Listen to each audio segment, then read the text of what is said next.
अस्सलामुअलैकुम friends. Drama serial पहली बारिश, जिसमें कि हम देखेंगे कि मानी ने जब से सुना है कि निम्रा की शादी होने वाली है, मानी तो अपने होश ही खो बैठता है। मानी को तो समझ नहीं आता कि निम्रा मानी के साथ ऐसा कैसे कर सकती है। हत्ता कि वो ये भी जानता है कि निम्रा ने सब कुछ जानबूझकर नहीं किया, क्योंकि निम्रा मानी से मोहब्बत करती है और वो कभी भी मानी को धोखा नहीं दे सकती। मानी जानता है कि निम्रा को उसके घर वालों की तरफ से कोई प्रेशराइज किया जा रहा है, तभी तो निम्रा इस रिश्ते के लिए राजी हो जाती है। अब जैसे ही बाप आता है तो फूट फूट कर रोना शुरू कर देता है बाप के सामने। बाप का दोस्त भी तो है। बाप अपने बेटे की आंखों में आंसू बिल्कुल भी नहीं देख सकता। बाप के सामने रोता है, अपनी मोहब्बत की दुहाई देता है, तो behज़ाद को अपना वक्त याद आ जाता है कि वो भी तो मलिहा के लिए ऐसे ही रोता था और आज तक वो मलिहा के लिए ऐसे ही रो रहा है।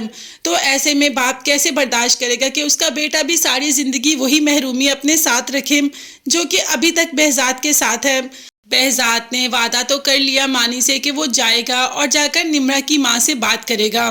निम्रा की माँ ज़रूर मान जाएगी। जब से सुना है कि निम्रा का निकाह 3 हफ्ते बाद होने वाला है, बिल्कुल अपने एग्ज़ाम्स के बाद, तो मानी ने बाप से कह दिया कि आप एग्ज़ाम से पहले ही चले जाएं, प्लीज़ आप 3 हफ्तों का इंतज़ार ना करें।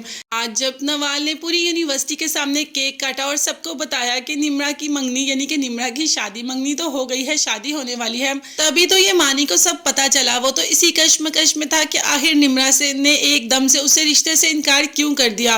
अब उसे पता चला कि निम्रा तो खुद मजबूर है। ये तो वैसे नवाल का थैंक यू करना चाहिए। अगर नवाल ना बताती तो मानी को तो अभी भी पता ना चलता। खैर, मानी ने निम्रा से तो कोई बात नहीं की, क्योंकि उसे निम्रा की आंखों से अंदाजा हो गया कि निम्रा इस रिश्ते से बिल्कुल भी खुश नहीं। मानी ने तो सबसे पहले मलिहा की तरफ ही चला गया, निम्रा के घर। निम्रा की माँ ने देखते ही कहा कि तुम कौन हो, जिस पर उसने कह दिया कि मैं मानी हूँ। अभी ये नहीं कहा कि मैं मानी behज़ाद हूँ। अगर ये कहता तो शायद मलिहा को कुछ ना कुछ फील हो जाता। जब मानी ने अपनी मोहब्बत का इजहार किया तो मलिहा ने कह दिया कि निम्रा की शादी होने वाली है, 3 हफ्ते बाद उसका निकाह है, अब तुम प्लीज़ उसकी ज़िंदगी से हमेशा हमेशा के लिए चले जाओ। यही बात जब मानी निम्रा के मुंह से सुनना चाहता था तो निम्रा ने भी कह दिया कि मानी तुम यहाँ से चले जाओ, मेरी शादी होने वाली है और मैं तुम्हें अपनी ज़िंदगी में बिल्कुल भी दोबारा नहीं देखना चाहती।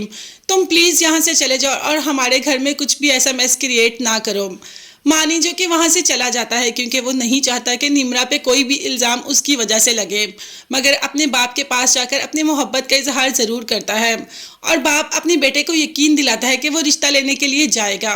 और जब बेटा जाएगा बाप के साथ या बाप जाएगा रिश्ता लेने के लिए, सामने मलिहा को देखेगा तो क्या मलिहा को स्टैंड लेगी? क्या मलिहा निम्रा की शादी करवा देगी मानी के साथ, या निम्रा अपनी बहन के आगे ही हार मान जाएगी, अपनी बहन की मोहब्बत के आगे चुप कर जाएगी, अपनी बहन की मोहब्बत के आगे अपनी मोहब्बत को हार जाएगी? ये देखने के लिए चैनल को सब्सक्राइब कीजिएगा। नेक्स्ट वीडियोस तक के लिए अल्लाह हाफिज़ एंड बाय बाय।